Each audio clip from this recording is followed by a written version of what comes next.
Welcome, everybody, to another episode of What's NXT for January 2nd, 2019. Happy New Year's, everybody. Happy New Year's, Jerry. Happy New Year, Stefan. I am, of course, the Rated R reviewer, Stefan Osborne, here as always with the General Jerry Slaughter. Good evening, wrestling fans. And we are here to review a year-in review, basically, for NXT. Because we did not get a show. We got clips and recaps and replays of pay-per-view matches. And a whole crap ton of nominations. Yeah.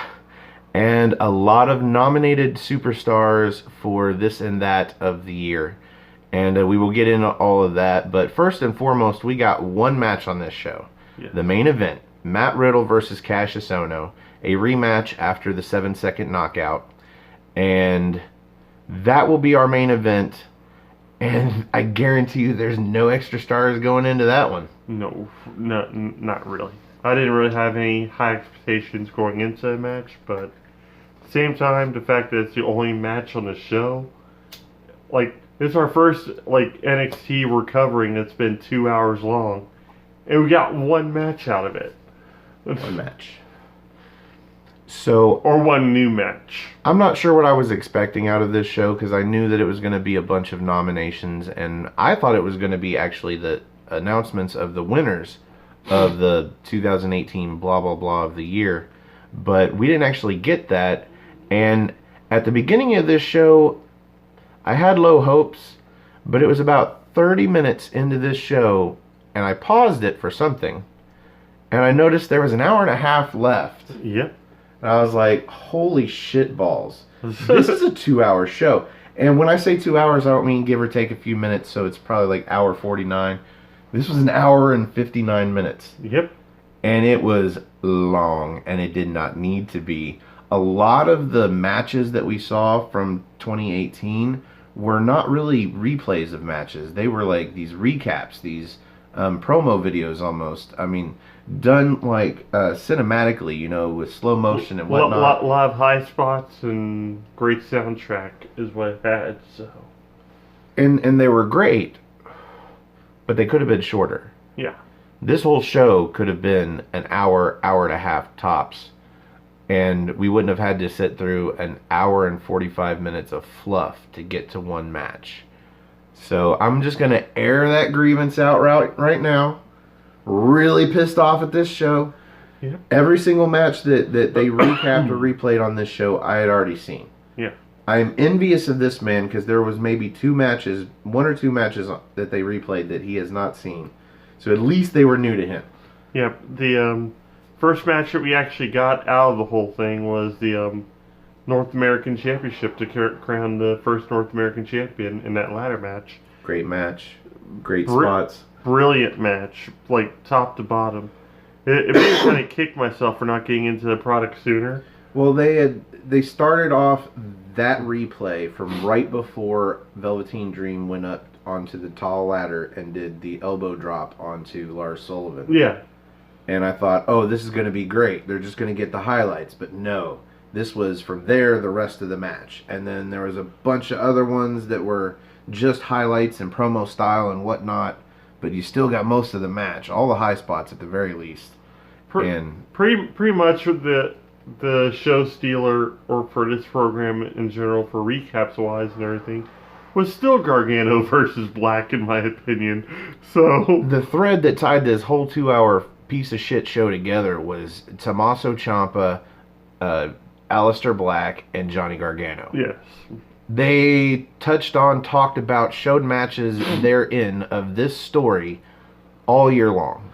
They tried to make it more about the Undisputed Era. It felt like they tried to make them look more at times. Yeah, but then at the same time, like, there was just no denying how awesome that whole storyline was, and how it just blew up over the summer to something even bigger. Oh, that storyline has carried NXT for a year and a half now. Just going all the way back to where Aleister Black wasn't even in it. Yeah. When it was just Tommaso Ciampa and Johnny Gargano. They were headlining. That unsanctioned match was pretty awesome. Well, they headlined a pay-per-view where they bumped the title match out of the main event.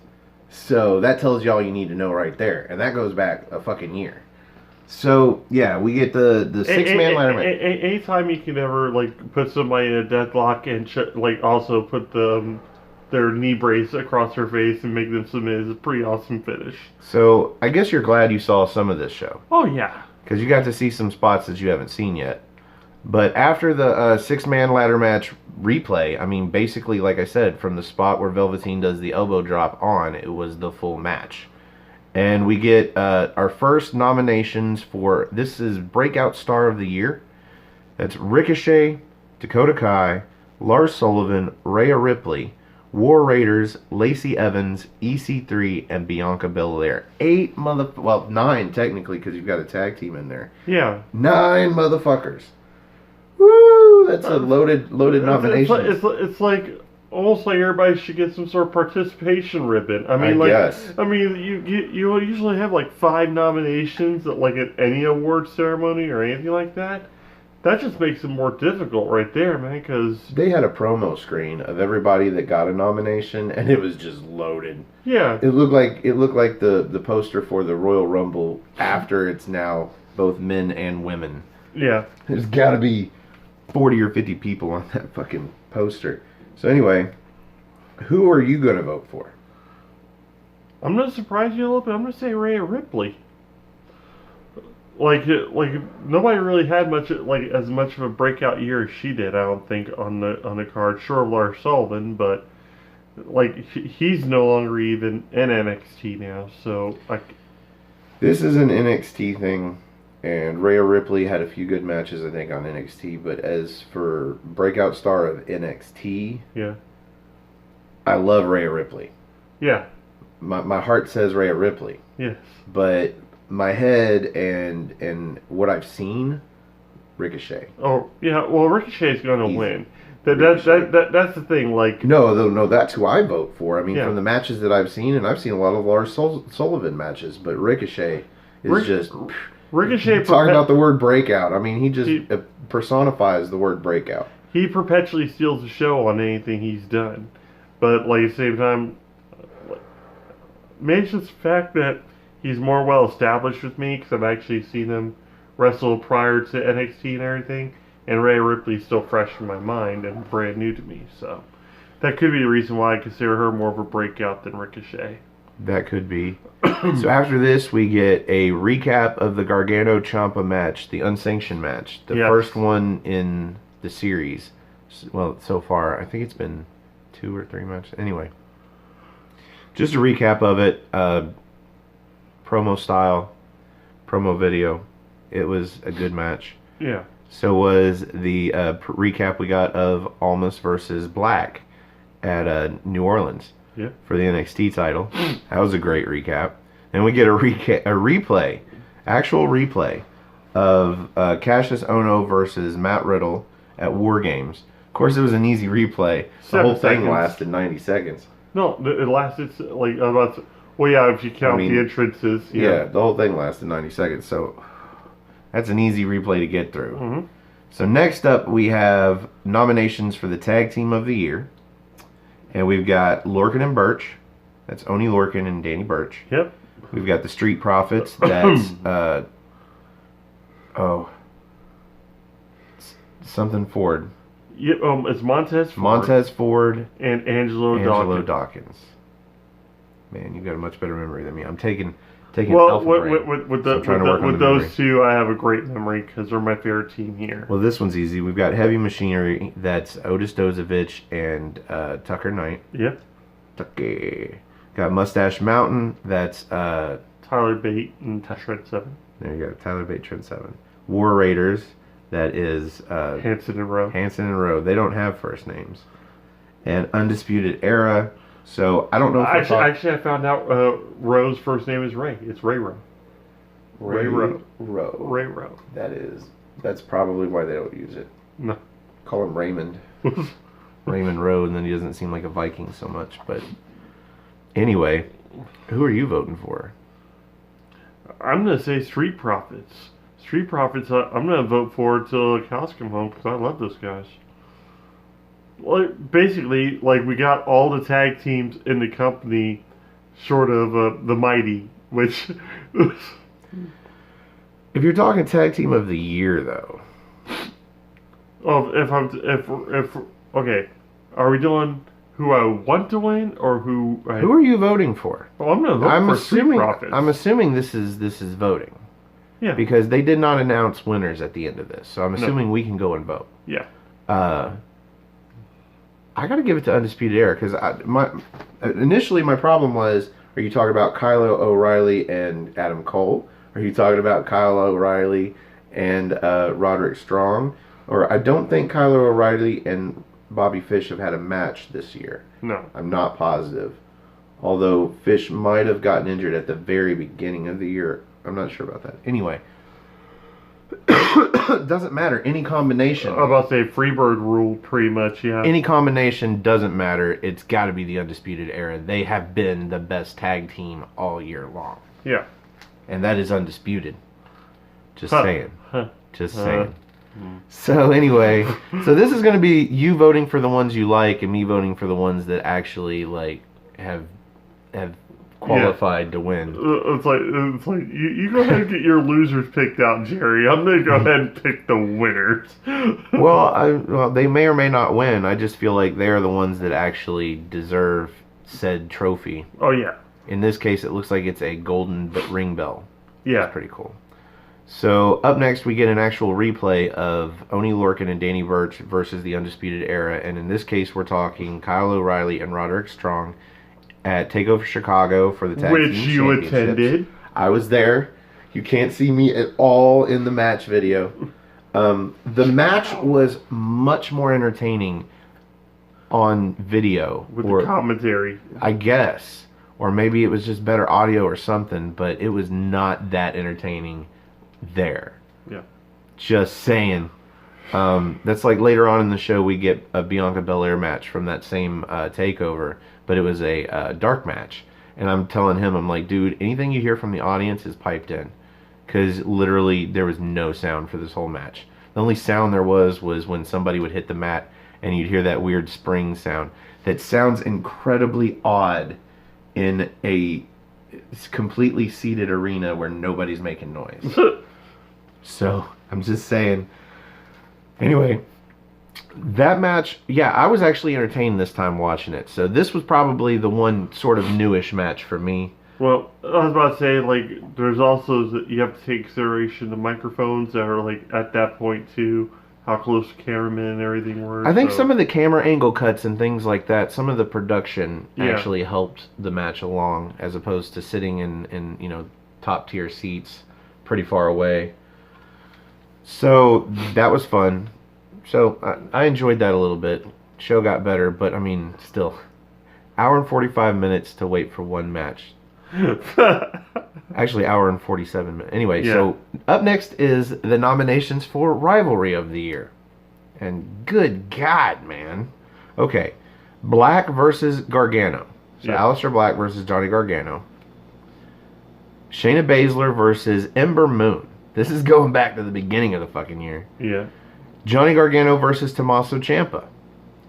Undisputed Era versus Mustache Mountain. Velveteen Dream versus Ricochet. Gargano, Black, Ciampa, and Nikki Cross. Yeah. All four in the same feud. Yeah. Don't think that was a feud necessarily if you're going to include three dudes in Nikki Cross. Yeah. Just saying. And Shayna Baszler and Kairi Sane. So that's 7, I think. Yeah. All of that for feud of the year. Okay, so who are you voting for? Well, Gargano versus Ciampa. Simple as that. Like, that kicked off everything, really. Like, that we're seeing now in the whole rest of that feud. So, and like you said, the fact that Nikki Cross is included in that last one kind of throws a wrench in it, because if anything, it's just Ciampa, Gargano, and Black. And if it was, I think if it was just the three of them, I would vote for that one. But in this case, the way it is, I got to agree with you, because Gargano versus Ciampa has driven NXT for the entirety of 2018. From before 2018 started till now, it is the best thing going. It had everything going for it. You had the best friends. You had Ciampa pretty much destroy Gargano, get him almost kicked out of NXT. He got reinstated, got his rematch, got his revenge, gets taken out, comes back, and then we get the whole Gargano Black Ciampa story, and just wow, it's been nonstop since then. Well, we could rave about that probably for another 5 minutes, but let's move on. Yeah. Up next, we have the nominations for Future Star of the Year. So I guess Rookie of the Year is not a thing, or maybe this separates Breakout Star and Future Star instead of Rookie. Breakout somebody is already really carving a niche versus somebody who's just now really coming in. So. Very true. So this is kind of the Rookie of the Year, I guess. Yeah. So we've got Matt Riddle, Mia Yim, Keith Lee, The Forgotten Sons. So I guess we're including all three. Yeah. And Candice LeRae, Marina Shafir, and Jessamine Duke, who have had one match that they lost. Yep.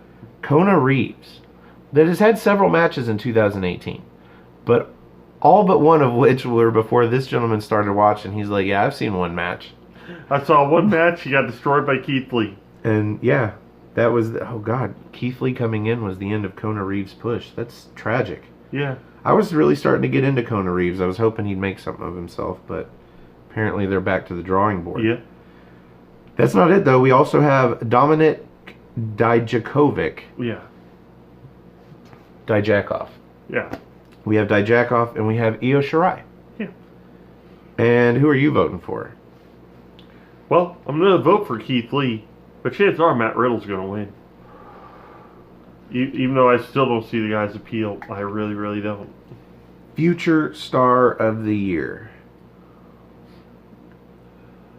The upside to all of these are about the same, except for I think one person, and it's gonna blow your mind. Djokovic? Jack off, man. I was about to Dominik Dijakovic. I've only seen like the one match where he just got repackaged, and he was super impressive in it. But I think Keith Lee, like so far, I've seen more matches with him, and they've been really impressive. Even the one that he lost to Lars Sullivan. Of all of the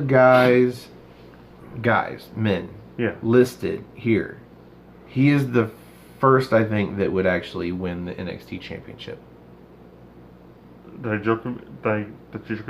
Yeah, jack off.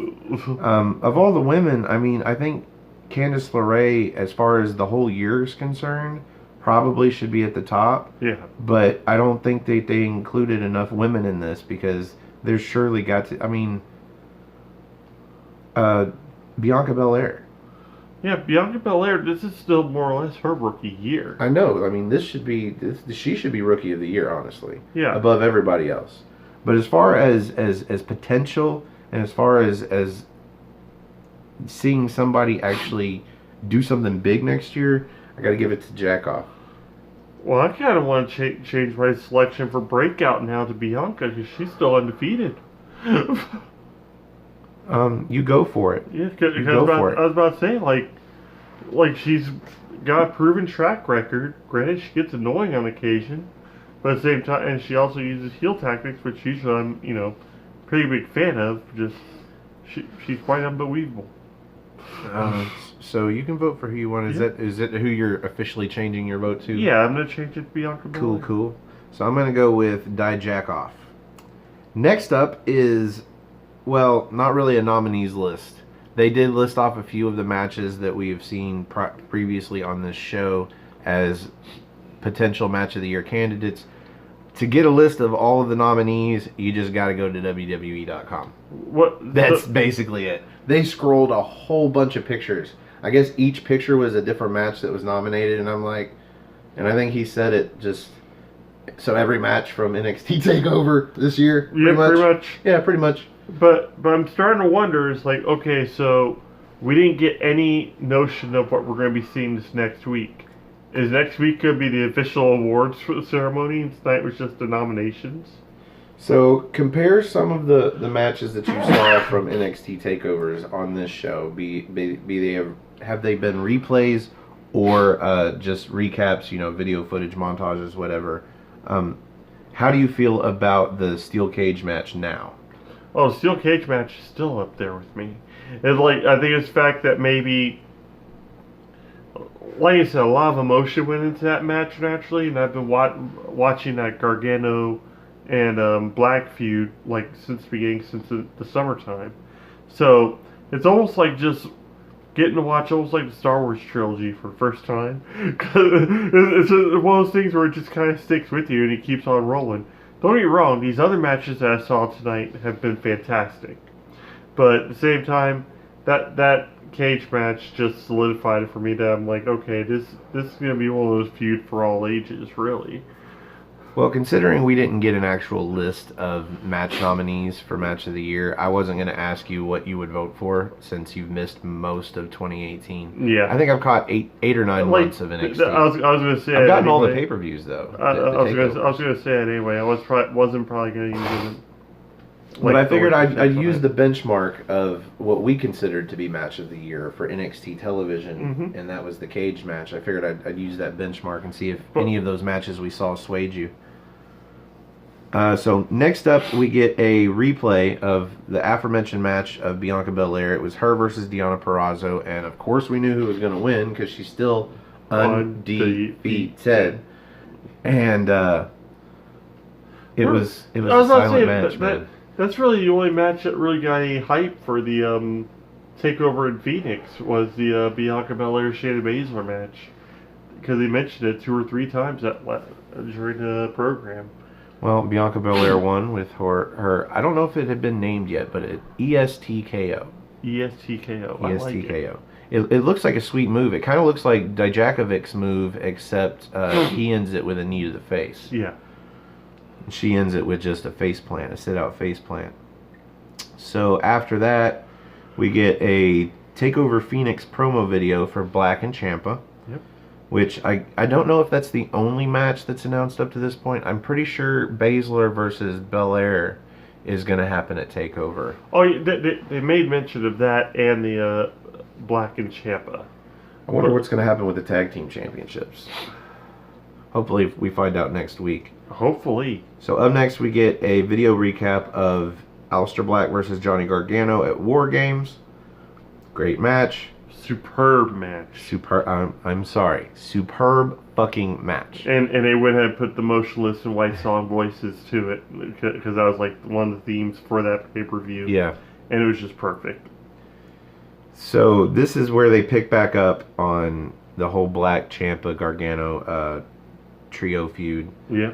And we get a replay of the end of the steel cage match from 2 weeks ago that we just mentioned. Yep. Again, great fucking 5-star match. Terrific. Seriously, if you haven't seen that match, go back and watch the steel cage match from 2 weeks ago. Fucking awesome. Yes. So then we get the interview that we talked about during that show that you had said, or maybe it was the next show. Yeah. Where you talked about the interview they had with Johnny Gargano after the said cage match, where the interviewer is asking him about Tommaso Ciampa, and is there any, collision here, or collusion? She's asking, what's the deal with you two? It's like, what's the deal? The deal is I just beat Aleister Black. Not only that, but I absolved him of his sins. Yeah, just completely delusional, just going around the question, and leaves you hanging on. I'm fine with it. Mm-hmm. So after that, we get a, let's see, nominations. I guess the last 2 nominations before the main event. Thank God it's on its way. First up, male competitor. They use that word specifically. Competitor, not superstar, not wrestler. Competitor of the year. Adam Cole, Pete Dunne, Andrade Cien Almas, Ricochet, Velveteen Dream, Johnny Gargano, Aleister Black, and Tommaso Ciampa. And those last 4, after they said Ricochet, I'm like, come on, dude. If the next 3 are not Johnny Gargano, Tommaso Ciampa, and Aleister Black, and I'm like, oh yeah, and Velveteen Dream. Sure enough, Velveteen Dream, Johnny Gargano, Aleister Black, Tommaso Ciampa. Yep. Who didn't know they'd be in the mix? Who are you voting for? I'm going to vote for Dunn. He's NXT UK now, man. Does it matter? It's still got the NXT product on there, and even before NXT UK came along. Yes, this is true. But as far as Superstar of the Year, God, Johnny Gargano. I got to stick with our NXT Walk of Fame X for the year. I mean, Johnny Gargano, absolutely. He has been the center focal point of the driving feud for the entirety of the year. Yep. I was about to say, like, it's toss up between like Dunn and Gargano at this point. I'll be torn until I actually make the selection itself. So next is Female Competitor of the Year. The shortest of the categories. The shortest of the list. Not very many. Ember Moon, again, go back to the very beginning of the year. Nikki Cross, Kairi Sane, Bianca Belair, Shayna Baszler. Who you voting for? Baszler. Easy. So finally, we are on to the main event. Yes. And as soon as Matt Riddle starts to come out, I pause it. How much time do we get for this? 13 minutes from the beginning of the entrances. And I am fucking pissed. I am so pissed. And I'm getting even more pissed because this guy reminds me it's the best of 2018. They still go to announce, and I think you were looking for match of the year. Yeah. But we had already gotten through that. They just hadn't listed them. They just scrolled them on the side. Yeah. But I'm like, wait a second. They haven't announced any of the winners. Oh, fuck. There's going to be like 4 or 5 minutes less of this match to make time for that at the end of the show. Not necessarily the case. Yeah. Okay, so we get a 6-minute match, which was a pretty good 6-minute match. I got some notes. I won't deny there's a lot of good striking in it. I mean, just some trade-offs there at the beginning. Ono just looked like he was trying to knock out Matt Riddle with every blow. Yeah. That's just how it sounded, at least. But he hits this discus pump kick. Got a near fall out of Riddle. But Riddle comes back. He comes back with these palm strikes, and he like hulks up. He does this flex. And I'm just like, holy shit. He is fucking ripped. And then he comes off the ropes into a fucking bro kick from hell. Yeah. Kicks his fucking head off. And then Ono, now that he's got him on the mat, he does a couple of double senton splashes from a standing position, which has got to hurt because Ono is just massive now. He's a very large competitor. But he goes for a running senton, and he actually gets countered. And this is where he gets put in the bro mission, and Matt Riddle gets him to tap. Yeah. And that was the end of the match. Yeah, it happened just that fucking fast. So we got a 5 or 6 minute match, and I'm like, okay, here we go. Like, whatever. Ono's going to go to the top, and then somebody's going to come out, and they're going to hand out these fucking trophies. And no, we actually get Ono looks sad. Like, Jerry thought at this point, Cassius Ono's done. This is the end of his career. He's going to possibly even retire right here in front of us. Yeah. That was my initial thought, because he had that look like, okay, I just lost to this rookie. I haven't made any headway here. I'm done. Simple as that. What else do I have left to prove? And that's kind of look he had on his face. And I'm thinking, holy shit, I think we're just seeing the end of more or less Chris Hero here. So it was kind of a somber moment. And then you had him leave the ring, but Matt Riddle extends the bro fist. After all of this, him calling him out, him basically insulting him, attacking him from behind because he lost in 7 seconds. Yeah. After all of this, Matt Riddle still extends the bro fist. It's over. Respect. Yeah. And Cassius Ohno, at first, he denies it. You know, kind of sad looking. Starts heading back up the ramp. Stops halfway up the ramp. Looks down at the ring with purpose. Yeah. And he walks down to the ring. You know, he begs off Matt Riddle when he notices he's coming in. I'm just here, you know. Just give me a second. Gets in the middle of the ring. Gets down on one knee. And goes for a bro fist. And Matt Riddle falls for it. Yes, he does. Hook, line, and sinker. And I did for a second until I saw that when they switched cameras and they got back to looking at him, Cassius Ohno had gotten up off of one knee. Yeah. And Matt goes for the bro fist, and that's where Ono grabs him, and kind of that moment you're like, wait. I thought he was going to go for a hug. Yeah, because it also looked like he could have been going for a hug it out. Yeah. But no, he launches him into a turnbuckle post. Yeah, launches him through the ropes into the post, shoulder first, gets him on the outside, throws him face/shoulder first into the post on the outside, throws him into the steps twice, and then gets him to stand up and does his discus forearm, his KO punch or whatever. Yeah. And then he finally gives him the bro fist on the limp, knocked out body of Matt Riddle. He's stepping on his hair on the ring steps and gives him the bro fist at the same time. He says, bro. This is a much better finish to the show than announcing all of the winners that they had predetermined. Yeah. I was elated at the end to discover that, we must actually get to vote on this. Yeah. At the same time, the last 5 or 6 minutes of this show were devoted to extending a feud that I was hoping was going to be fucking done here. Mm-hmm. Both participants moving on. And apparently that's not going to happen. No. But maybe it'll lead to a really good match at the next TakeOver. Best thing in all 4. I think they did what they could with 5 or 6 minutes. Like, what are they going to do with 10 or 12 or 15?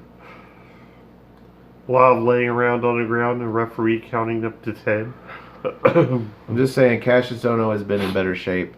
He has been able to carry himself better at a match. Yeah. And there's a few near botched spots in this match where you can really tell that he's not used to carrying around the weight that he's carrying around now. I think everybody knows what I'm talking about. Yeah. And we are not people to judge. We are overweight. Oh, yes, but we are not wrestlers. No. And it's not our job to go to the gym and get ourselves in better cardiovascular health. We were in discussion about this. The fact that, like, there's some wrestlers who are just kind of built that way, that have actually built a repertoire or whatnot around it. Kevin Owens, Kevin Steen. Yeah. Owens is a big example of that. But he's never looked super cut or anything like that. Like, he hasn't had this awesome from what I'm told, Chris Hero was in good ring shape. Oh, I'll have to show you some of the old videos of him because, like, the Chris Hero that we have, even during, like, his Kings of Wrestling days with Claudio Castagnoli, now Cesaro. Right. Like, he was in much better shape than what he is now. That's why I said he looks like he gave up, because he also already. Yeah, that was another thing that drew him to the conclusion that it's over. He physically looks. He looks like, what's the point of going to the gym? I'm almost done. Yeah, pretty much. But like a guy like Kevin Owens, despite the bowling ball that he carries around under his shirt, yep, he has got great cardiovascular health. Like, he can go in the ring for a 30-minute match and still be running at the end. Yeah, like, it's crazy. Yep. Not so much for Cassius Ohno. No. And I don't know what they're going to do with a pay-per-view match, but I just hope it's fucking awesome and that I regret saying these words. That's all I'm hoping. I want to eat crow.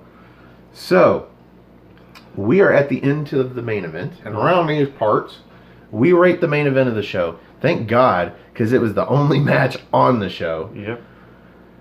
We rate it by the General's 5-star rating system. And Jerry, where do you give this main event? This may probably be the lowest one I've actually given. God, I hope so. I was about to say, like, I'm going to be generous, and I'm going to give it 3. Because... Wow, that is fucking generous. Yes. I'm going nowhere near 3. Because of the aftermath, pretty much. And up until then, it was more strikes than anything else. But at the same time, it's one of those situations where I was just imagining the entire match with Chris Hero, not really in his prime, but maybe a couple years ago. Like, maybe I wouldn't be so disappointed with the match. But the aftermath of the match, that was really cool. But otherwise, hell, to probably 2 3/4, if anything. The aftermath, for me, loses as much as it gains because it extends this feud that should be over. Yeah. So it gets no points there from me. The match itself, for these two, very middle of the road. And coming off of a show that was piss poor because there was nothing on it of any significance, has to lose something.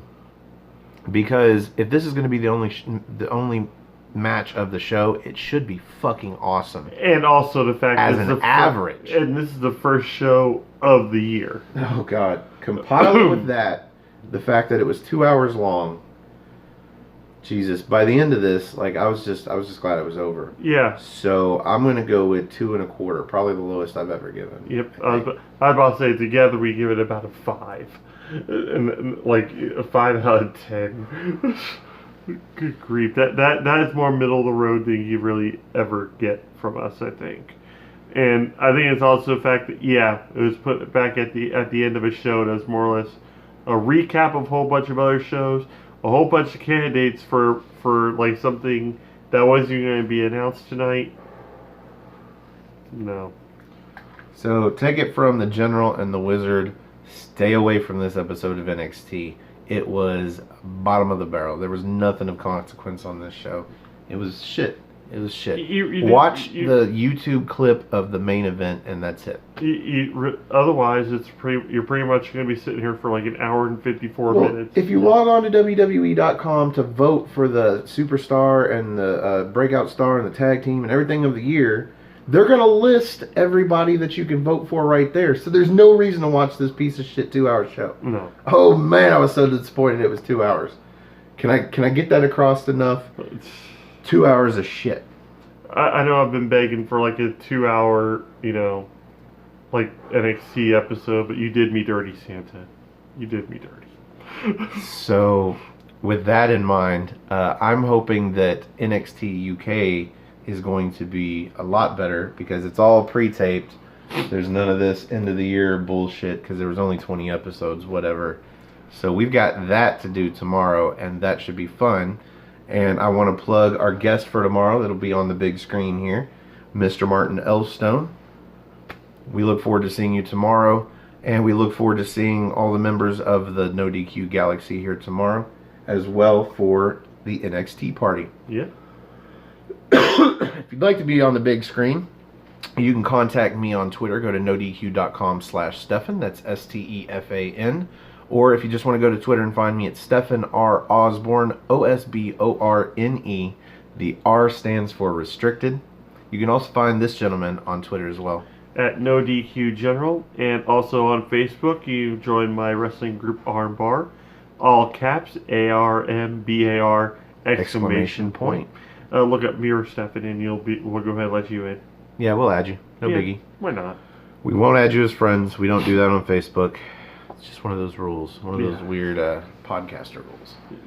I leave all my my spoilers and wrestling stuff on Twitter. That way I can stay away from it at work when I can't watch the shows live. Yep. So, for the General Jerry Slaughter, I am, of course, the Rated R reviewer, Stefan Osborne. We want to thank you for joining us tonight. Hopefully we'll see you next week. And hopefully we'll see you tomorrow for the NXT party. Rest in peace, Mean Gene Okerlund. Yes, Mean Gene Okerlund. May you rest in peace. On that somber note, we'll see you NXT time.